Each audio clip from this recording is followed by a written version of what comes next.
Bon alors, grosse news là, on a Google qui annonce qu'en fait, hacker le Bitcoin, ce sera beaucoup plus facile que prévu. Mais qu'est-ce que ça dit vraiment sur le Bitcoin dans l'état actuel des choses? Ah, il y a des choses qu'on vous dit pas, c'est parti, moi je vais vous en parler. Bienvenue à bord, c'est Boris, ton expert crypto préféré. Et aujourd'hui, on va voir que c'est pas si simple, que j'ai un point de vue qui est un petit peu différent du marché. Alors on va commencer avec le tweet de Hasher directement. Ce que Google a découvert, leur équipe a trouvé un moyen de réaliser une attaque avec beaucoup moins de ressources quantiques qu'on ne le pensait, environ 20 fois moins que de qubits physiques que les estimations précédentes. Donc ce serait 20 fois plus facile. Ça ne veut pas dire que c'est faisable aujourd'hui, mais ça rapproche l'échéance. La solution proposée, migrer vers la cryptographie post-quantique. Ça, c'est un truc que les chercheurs ont déjà commencé à travailler dessus.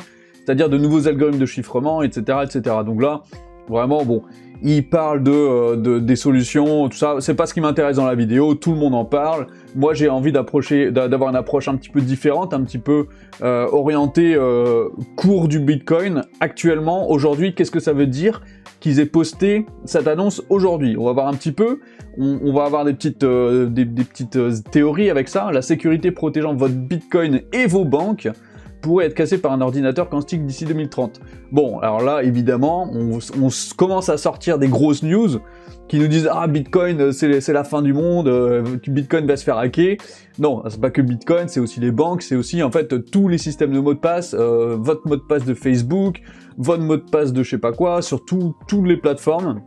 Mais de toute façon, toutes les plateformes vont devoir s'adapter, ils vont le faire, et les ingénieurs savent déjà comment ils vont faire aujourd'hui. Il y a déjà des solutions pour avoir des nouveaux algorithmes de protection, de mots de passe, de sécurité, qui vont être mis en place, donc ça, il n'y a pas trop de soucis à se faire. Mais on voit déjà que là, ça parle un petit peu de Bitcoin, là, ça parle des banques, et oui, en fait, c'est pas que le Bitcoin, au final, c'est pour moi juste un effet d'annonce. Google a fait un effet d'annonce, selon moi pour deux raisons. La première raison qui est ok, c'est du marketing, c'est pour dire regardez, on est des fous, on fait des trucs de fous, on développe des choses exceptionnelles, on est hyper intelligents, et c'est très bien pour eux, ça les met en valeur, et pourquoi pas, j'ai envie de dire, il y a des équipes qui bossent dessus, pourquoi pas fêter leurs avancées. Mais on va voir autre chose, et c'est là que vous allez voir ma théorie.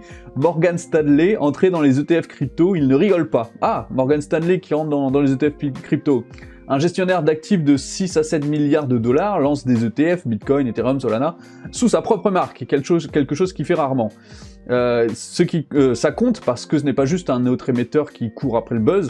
Morgan Stanley dispose d'une distribution de conseillers massive. En fait, ils ont énormément de conseillers qui vont pouvoir dire aux gens, bah en fait Bitcoin c'est bien, achetez nos ETF.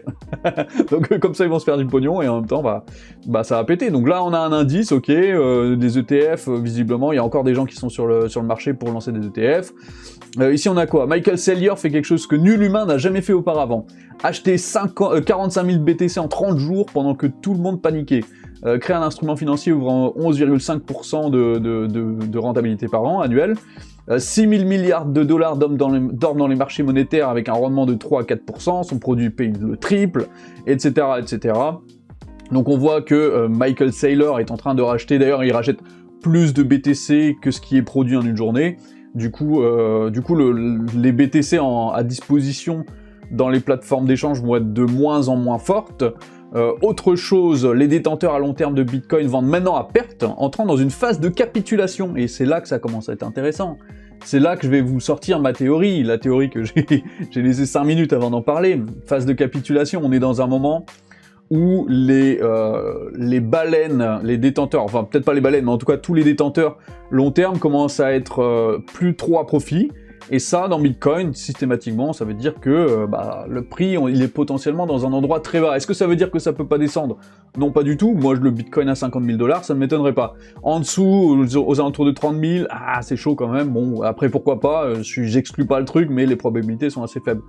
Néanmoins, ce qui est clair, c'est que l'annonce aujourd'hui, qu'elle soit sortie le 31 mars, je fais la vidéo le 31 mars pour le 1er avril, et c'est pas un poisson d'avril, cette annonce-là, selon moi, n'est pas anodine. Il y a clairement des acteurs qui sont en train de FUD Bitcoin, en train de dire des choses négatives sur Bitcoin, de vendre de la peur aux gens pour que les gens vendent leur bitcoin. Pourquoi les gens vendent leur bitcoin? Parce qu'il y a une passation de vous et moi, en fait, même de certaines baleines, donc des retail, vers les institutionnels, parce que les institutionnels veulent se gaver pour un jour en faire la publicité auprès du grand public, auprès des boomers notamment, les boomers qui ne sont pas du tout investis dans les crypto-monnaies et qui représentent une manne financière extraordinaire, colossal dans le marché, et le jour où les boomers vont acheter, ça va monter le prix à un niveau, on n'est pas près de ce qui arrive. Le super cycle, moi j'y crois, et le super cycle commencera le jour où les boomers vont commencer à acheter. Mais les boomers, ils vont acheter où? Est-ce qu'ils vont aller sur Binance ou des trucs, des exchanges un petit peu dark ou sur le dark web? Non, ils s'en foutent de ça, les boomers. Les boomers, ils vont voir leur banquier, ils disent j'ai de l'argent, qu'est-ce que je fais avec mon argent? Et le banquier, il vient, il dit, eh ben écoute, t'achètes du bitcoin, moi je suis Morgan Stanley, j'ai plein de conseillers qui va conseiller tous les boomers, regarde le bitcoin, ça fait 20 ans, augmentation de 3 millions de %, c'est génial, il faut que t'achètes du bitcoin. Donc, si Google sort ce FUD aujourd'hui, parce que c'est du FUD, si tous les médias ont orienté ce FUD au objectif Bitcoin, parce que c'est pas que Bitcoin qui est touché, mais le Bitcoin c'est un effet d'annonce clair pour dire vendez vos bitcoins, c'est nul, ça va se casser la gueule, mais ils auraient pu parler des banques, ils auraient pu parler de toutes les plateformes, NordVPN par exemple qui va devoir s'adapter aussi, qui a un système de stockage de mots de passe, etc. Tous ces trucs-là, en fait, qui ont des systèmes de mots de passe et de cryptage, c'est-à-dire tous les réseaux informatiques, tous les entreprises qui travaillent dans l'informatique vont faire face à ça. Et pourquoi ils orientent spécifiquement sur Bitcoin? Parce que ça change de main, tout simplement. Ça change de main. Ils veulent acheter pas cher, ils veulent qu'on vende, et là, ils ont besoin, aujourd'hui, enfin, dans cette période-là, en tout cas, début 2026, ils ont absolument besoin d'avoir beaucoup de liquidités, de gens qui vendent, pour pouvoir acheter, parce que si moi je vends 10 bitcoins et que je suis le seul vendeur, bon bah tout le marché va se battre pour avoir 10 bitcoins, ça va pas être facile pour avoir du bitcoin pas cher, parce que le prix va monter. Mais si nous tous, là, ceux qui possédons du bitcoin, on décide de le vendre, on a peur, oui, de la mécanique quantique, machin, on se met tous à le vendre, eux ils vont pouvoir racheter des paquets astronomiques de bitcoin à des prix vraiment pas chers.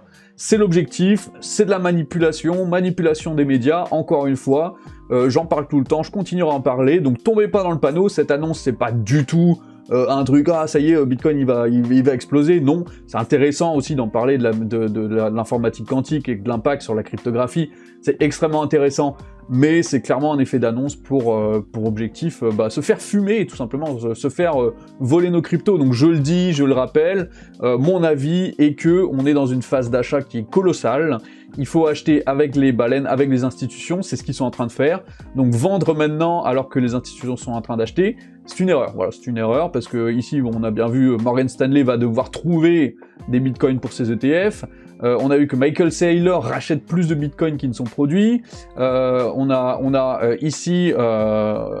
les détenteurs de bitcoin qui vendent à perte, bon, c'est clair, comme de l'eau de roche, et dernière pierre à l'édifice, on a Elon Musk qui reposte même qu'il avait posté, je crois que c'était en 2020, et c'était avant la grosse hausse fulgurante de Bitcoin. Alors, on peut dire que oui, en 2020, il avait posté ce même-là, spécifiquement pour manipuler le prix, et pour faire pump le prix, parce que peut-être que lui, il a acheté.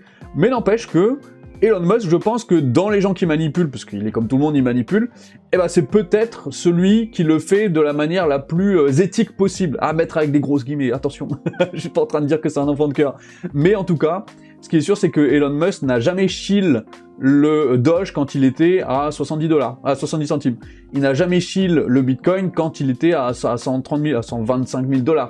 Il a toujours shield quelque chose au moment où c'était très bas. Et ça, mine de rien, c'est à noter, c'est à comprendre et c'est à étudier. Voilà, pourquoi pas. Donc moi, ma théorie, c'est que il a posté ça parce que, selon lui, le Bitcoin est à une zone d'achat exceptionnelle, parce que lui a des informations que nous n'avons pas, et que lui, il s'est gavé sur l'achat des bitcoins récemment, et que en postant ça, il va se dire, allez, c'est parti, peut-être que ça va aider un petit peu à pousser le prix du bitcoin vers le haut, mais visiblement, vu les informations qu'il a, à mon avis, le bottom, s'il n'a pas déjà été atteint, il est vraiment pas très loin. C'était la vidéo du jour, ne vous faites pas manipuler par les médias, par tous les effets d'annonce, c'était l'objectif. que vous soyez pas des moutons, j'en ai marre que... Moi-même j'ai été un mouton, j'ai plus envie d'être un mouton moi, et j'ai plus envie que vous soyez des moutons. Donc abonnez-vous, c'est très important. Et aussi, j'ai mis un article sur mon Patreon, une vidéo explicative pour acheter du geste. Donc n'hésitez pas à y aller, je ferai une vidéo dessus demain de toute façon. Et sur ce, mettez un commentaire, un petit j'aime, et à demain, ciao ciao.